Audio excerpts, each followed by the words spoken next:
অসভ্য বেয়াদব। মেয়েদেরকে মাথার মধ্যে হুঁশ থাকে না? হ্যাঁ, পারিবারিক শিক্ষা নেই? আপনি কি মেয়েদেরকে সম্মান করতে জানেন না?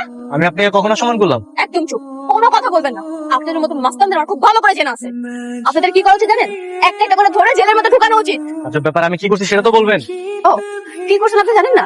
আপনি আমার ফ্রেন্ডকে বাজিয়ে দিয়েছেন কেন? কই আপনার ফ্রেন্ড কোথায়? ওই তো দেখেন। কই গেল? শুনুন, ও হয়তো ভয় পেয়ে পালিয়ে গেছে, বাট আমি ভয় পাই না। আমি আপনাদের মতন মাস্তানদের হেট করি। বাই দ্য ওয়ে, আজকের পর থেকে মেয়েদেরকে ডিস্টার্ব করার আগে নিজের মা ও বোনের কথা মাথায় রেখে তারপর ডিস্টার্ব করতে যাবেন। কি ব্যাপার? থাপ্পড় দেওয়ার পর পিছনে পিছনে আসছে কেন? মামা মামা কাকে যাও মামা, ফার্স্ট মামা কাকে যাও। কিরে হামাচ্ছিস কেন? বাবা বাবা গুন্ডা। দেখি। না না বাবা, যেও না, বলো না বাইরে গুন্ডা দাঁড়িয়ে আছে। গুন্ডা? আমার বাসায় গুন্ডা মাস্তান? দেখি সব তুই এখানে থাক। বাবা বাবা কে রে তুই মাস্তান? আমার বাসায় মাস্তান কে? তো সৈকত।